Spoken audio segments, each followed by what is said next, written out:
This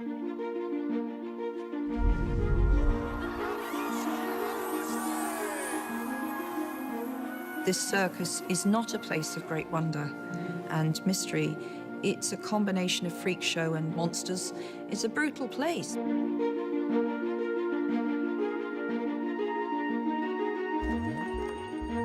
We're touching on themes that are very close to my heart.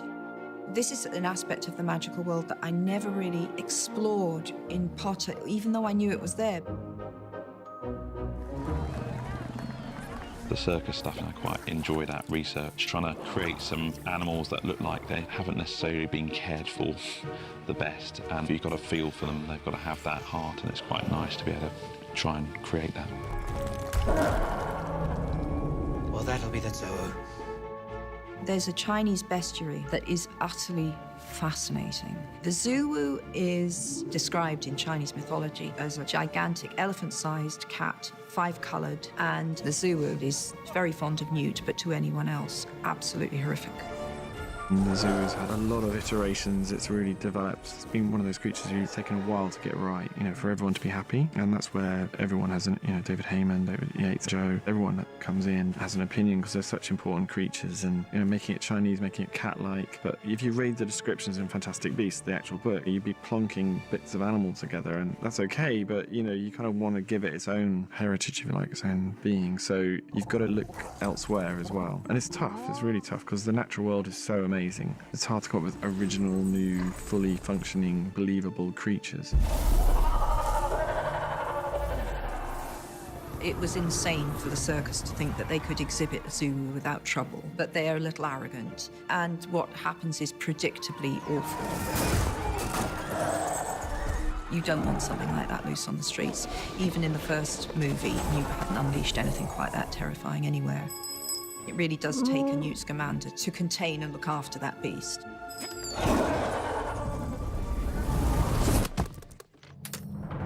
Credence has managed to hide in the circus, and no one asks too many questions. The circus is a reflectively abusive environment to the one he just broke out of, not with full intention. The obscurus broke him out violently. Credence, who has truly had nothing to live for except to know who he is, also realizes he had, at least almost, something to live for in his companion. When we first meet Credence, he has formed a powerful emotional connection for the first time in his life with someone who's very like him in certain ways.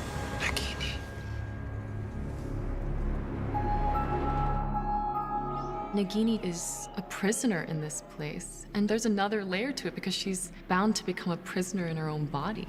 She's a maledictus. That means someone who carries a blood curse. They appear to be like an animagus, which is something in the wizarding world, which means someone can change at will and transform back into the creature with which they have the most affinity, I would say. But a maledictus is something very different. Slowly, over time, they are turning into a creature, and they can't stop it. They can't turn back. They will become a beast. With everything that implies, they will lose themselves. They'll be alive, but in beast form, whereas an animagus retains their human brain. Every time she turns into a snake, it takes her one step further to being fully that creature for the rest of her life. Claudia Kim is a very elegant young woman, and I did a dress for her that I found this lace and screened over with metallic foil to get the idea of a snake skin without literally using a snake skin for visual effects. And then I did ruffles that went around the bottom and the sleeves to kind of depict potentially the coils of a snake. These movies have given me the chance to tell a story that I knew all along about Nagini, who appears only as a snake in Potter. Nagini was always once a woman in her mind, which is so deeply disturbing. Now, there were always hints that she had been human in her name, because the Naga are, in mythology, a race of snake beings. So the name was an allusion to the fact that she may herself once have been human. What I'm really intrigued about is where Joe takes Nagini next. So I filmed the end, and we filmed the beginning. I want to know what happens in the middle. I never wanted to give this enormous dollop of backstory, but now I can tell it, which is very satisfying and fits perfectly into the theme of this movie.